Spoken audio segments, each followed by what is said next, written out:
کہ عوام غصے میں آئے. جس نے وہ پلان کیا تھا نا، جس نے پلان کیا تھا کہ عمران خان صاحب کو گریبان سے پکڑنا ہے اور سر بھی پھاڑنا ہے اور وکیلوں کے سر بھی پھاڑنے ہیں اور عدالت کے دروازے بھی توڑنے ہیں، اصل میں وہ ہے ماسٹر مائنڈ، وہ ہے ماسٹر پلیئر جس نے یہ سب کچھ کیا. تو لہٰذا اس کی عمران خان صاحب کی جو کور کمیٹی کا اجلاس ہوا، انہوں نے عمران خان صاحب اور بشرا بی بی کو جو دوران قید ان کے مسائل ہیں اور ان کو زہر دینے کا معاملہ ہے، گندی خوراک دینے کا معاملہ ہے، اس پہ بات چیت کی، اس پہ تشویش کا اظہار کیا گیا اور یہ بھی مطالبہ کیا گیا کہ جو بشرا بی بی نے کی ہوئی ہے درخواست لاہور اسلام آباد ہائی کورٹ میں کہ انہیں جیل منتقل کیا جائے، اس پہ فی الفور عمل کیا جائے اور بشرا بی بی جیل میں جانا چاہتی ہیں، جیل میں زندگی گزارنا چاہتی ہیں عام قیدیوں کی طرح، تو وہ ان کی درخواست پوری کی جائے. محترمہ بشرا بی بی کو ان کی مرضی کے خلاف بنی گالہ میں قید رکھنے اور نہایت غیر معیاری اور مہلک اور زہریلا کھانا دیے جانے کی بھی مذمت کی گئی. عمران خان اور ان کی اہلیہ سمیت تحریک انصاف کے تمام پابند سلاسل قائدین اور سیاسی کارکنان کے بنیادی حقوق بحال کرنے اور ان سے قانون کے مطابق برتاؤ کا مطالبہ کیا. پھر بریگیڈیئر ریٹائرڈ اسلم گھمن جو کہ نومنتخب ارکان ہیں اور احمد رشید بھٹی سمیت ملک بھر میں تحریک انصاف کے قومی اور صوبائی اسمبلیوں کی نشستوں میں کامیاب امیدواروں کو ڈرانے دھمکانے اور انہیں جماعت چھوڑنے پر مجبور کرنے کے لیے جبراً لاپتہ کیے جانے کے تازہ سلسلے کی شدید مذمت کی گئی. اور کل بھی ایک گجرات سے نومنتخب رکن کو جب وہ اسلام آباد آ رہے تھے ان کو اغوا کیا گیا نامعلوم افراد نے اور ان کو زد و کوب کیا جا رہا ہے، تشدد کیا جا رہا ہے، ان کی وفاداری تبدیل کروانے کی کوشش کی جا رہی ہے. پنجاب اور سندھ کے چیف سیکرٹریز اور آئی جیز کو فی الفور ہٹا کر ان کے کڑے محاسبے کا مطالبہ کیا گیا اور کور کمیٹی کی جانب سے مجلس وحدت المسلمین، سنی اتحاد کونسل اور پاکستان تحریک انصاف کے درمیان طے پانے والے سیاسی اشتراکی عمل کے معاہدے کی مکمل طور پہ توثیق کی گئی. تحریک انصاف بلوچستان کو مرکزی جماعت کی مکمل حمایت اور پشت پانے کی یقین دہانی کرواتے ہوئے تمام قومی اور صوبائی اسمبلیوں کی نشستوں کے فارم 45 کے مطابق نتائج کے فوری اجرا کا مطالبہ کیا گیا اور کمشنر راولپنڈی کے اعتراف جرم میں انہوں نے چیف الیکشن کمشنر اور چیف جسٹس پاکستان پر سنگین الزامات عائد کیے ہیں اور اس کی جوڈیشل کمیشن کے ذریعے عدالتی تحقیقات کروانے کا بھی مطالبہ کیا گیا. 8 فروری کے انتخابات میں پاکستان تحریک انصاف اور وفاق پاکستان کی زنجیر کے طور پر ابھری ہے. اس کے مینڈیٹ پر ڈاکہ ڈالنے والے وفاق کو کمزور کرنے اور قومی وحدت کو پارا پارا کرنے کا باعث بنیں گے. یہ صورتحال ہوئی ہے جی، یہ ہے فیصلہ کور کمیٹی کا. دوسری جانب پاکستان تحریک انصاف کو مسلسل کامیابیاں حاصل ہو رہی ہیں. مولانا فضل الرحمان صاحب کو ایک اور دھچکا لگا ہے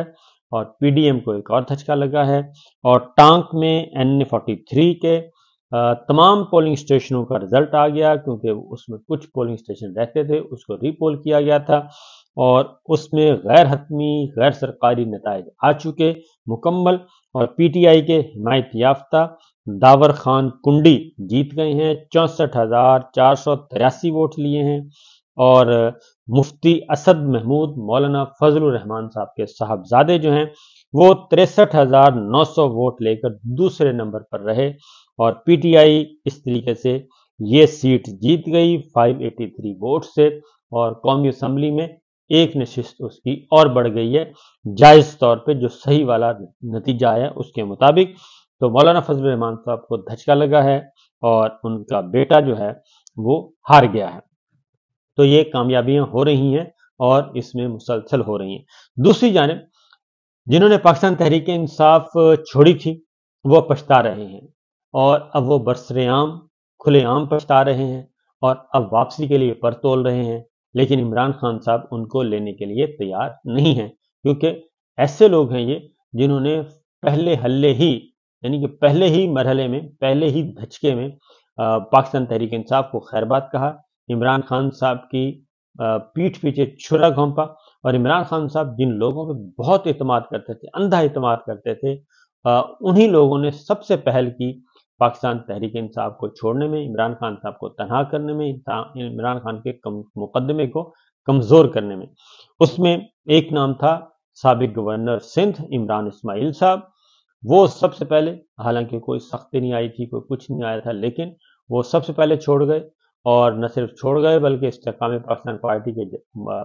اجلاس بھی اٹینڈ کرنا شروع کر دیے، اور اب وہ کہہ رہے ہیں کہ میں نے بہت غلطی کی، پاکستان تحریک انصاف کو چھوڑنے میں جلدی کر دی، انتظار کرنا چاہیے تھا۔ تو میرا خیال ہے کہ انتظار نہیں، یہ تو عمران خان صاحب کو خوش قسمتی ہے عمران خان صاحب کی کہ لوگ ان کے بارے میں کہتے تھے، لوگ بہت کہتے ہوتے تھے لوگ،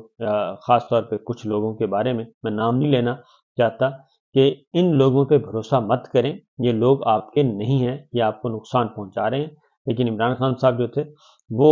اس بات کو نہیں مانتے تھے، وہ کہتے تھے یہ کیسے ممکن ہے کہ یہ تو میرے بڑے ہی خاص لوگ ہیں۔ لیکن ان تمام خاص لوگوں نے عمران خان صاحب کو اتنا نقصان پہنچایا کہ باقی لوگوں نے اتنا نقصان نہیں پہنچایا، اور خاص طور پہ وہ سب جنہوں نے عمران خان صاحب کے ہار پہنائے تھے، وہ سارے کا سارا ہار ٹولہ جو ہے وہ واقعی عمران خان صاحب کے خلاف تھا، ان کی جڑیں کاٹ رہا تھا اور مخبریاں کر رہا تھا، اور مخبریاں کر کر کے، اور اس کے بعد جب وقت آیا تو وہ فصلی بٹیروں کی طرح اڑ گئے، اور نہ صرف اڑ گئے بلکہ عمران خان صاحب کے خلاف بھی۔ اب وہ ظاہر ہے ان کو اندر ایک تو ضمیر ملامت کر رہا ہے، اور دوسرا اس وقت وہ دیکھ رہے ہیں کہ پاکستان کے جو پاکستان تحریک انصاف ہے وہ تو مقبول ترین جماعت بن چکی ہے، اور وہ تو واک اوور اس کو وہ تو ملتا ہے، جہاں بھی جائے گی اس کو واک اوور ملے گا، اور مد مقابل کوئی بھی نہیں آ سکے گا۔ تو لہٰذا یہ بھی ہوا ہے، اور اب عمران اسماعیل صاحب ہی نہیں ہیں بلکہ بہت سارے لوگ ہیں، میں بتانا نہیں چاہتا کیونکہ وہ اس طریقے سے، لیکن بہت سارے لوگ ہیں، بے شمار لوگ ہیں جو چھوڑ کے گئے تھے، وہ سب واپس آنا چاہتے ہیں اور معافی تلافی کر کے واپس آنا چاہتے ہیں، لیکن عمران خان صاحب شاید انہیں واپس نہ لیں، سوائے دو چار لوگوں کے، ایسے لوگوں کو واپس نہیں لیں گے جنہوں نے بہت نقصان پہنچایا۔ کراچی اس وقت سارے کا سارا پی ٹی آئی کے ساتھ ہے، عمران خان کے ساتھ ہے، اور لیکن وہ سارے کی ساری ٹیم جو ہے کراچی کی، وہ سب لوٹا بن گئی، اور ایسی لوٹا بنی کہ آپ ایسے غائب ہوئے جیسے گدھے کے سر سے سینگ، سارے کے سارے، ایک اے ٹو زی۔ اور حلیم عادل شیخ جو کہ کمزور آدمی تھا، قدرے کمزور تھا، اور اس کے بارے میں بہت شکوک و شبہات تھے، لیکن وہ ڈٹے رہے، اور حلیم عادل شیخ نے جیل بھی کاٹی، مقدمات بھی بھگتے، اور ابھی ان کو رہائی ملی ہے۔ تو یہ ہے مسئلہ کہ جو دودھ پینے والے مجنو ہیں وہ پہچانے گئے، اور جو مخبر تھے، مخبریاں کرتے تھے، وہ سارے کے سارے چھوڑ کے چلے گئے، اور ان میں استحکام پاکستان والے بھی شامل ہیں، اس میں پرویز خٹک صاحب والی پارٹی شامل ہے، اس میں کراچی کا پورا گروپ شامل ہے، اور لیکن پاکستان کراچی کی عوام ابھی بھی پاکستان تحریک انصاف کے ساتھ ہے۔ اس کے بعد جی سچویشن جیسے جیسے وقت گزرتا جا رہا ہے اور حالات و واقعات خراب ہوتے جا رہے ہیں، اور ڈپٹی کمشنر اسلام آباد جو ہیں، افسر چھٹیوں پر جا رہے ہیں، کمشنر راول پنڈی کا معاملہ آیا تو آج بھی یہ چھٹی پر چلے گئے، اس سے پہلے جج دلاور نے کیس سنایا تو وہ چھٹی پر چلا گیا تھا، باہر ہو کے آئے، اور اسی طریقے سے اب ڈپٹی کمشنر ہیں عرفان نواز میمن، اور اسلام آباد سے، اور ان کے خلاف توہین عدالت کی کیس چل رہا ہے۔ آج ان کا فیصلہ ہونا تھا، لیکن وہ بیرون ملک جو ہے ان کی چھٹی منظور ہو گئی ہے، اور دیکھتے ہیں کہ وہ چارج بھی انہوں نے چھوڑ دیا ہے، اور ڈپٹی کمشنر عرفان نواز جو ہیں میمن، وہ چھٹی پر چلے گئے ہیں، بیرون ملک چھٹی پہ عمرے کی ادائیگی کے لیے، اور ایڈیشنل ڈپٹی کمشنر رانا وقاص کو ڈپٹی کمشنر کا چارج دے دیا گیا ہے۔ تو آج ان کا فیصلہ تھا، اسی لیے شاید وہ چھٹی پر گئے ہیں کہ وہ نقصان سے بچ سکیں۔ تو دیکھیے آج جسٹس بابر ستار صاحب کی عدالت میں کیا ہوتا ہے، اور کس طریقے سے اس کیس کو آگے لے کے بڑھا جاتا ہے۔ حالات و واقعات جو ہیں، خاص طور پہ ملٹری اسٹیبلشمنٹ، ملٹری لیڈرشپ، اور ملٹری لیڈرشپ کے جو فیصلے ہیں، اور جو چار دیواری کا تحفظ پامال کیا جاتا ہے، اس پہ بھی اب عدالتیں جو ہیں وہ کافی سخت ہو گئی ہیں، اور ایجنسیوں کے رول پہ، فوج کے رول پہ، اور پاکستان کی نہ صرف پالیٹکس میں انوالومنٹ کے حوالے سے، ادروائز بھی یہ جو مسنگ پرسن والا معاملہ ہے، اس کے بعد اس میں بھی جوڈیشری کی طرف سے سخت فیصلے کی توقع ہے۔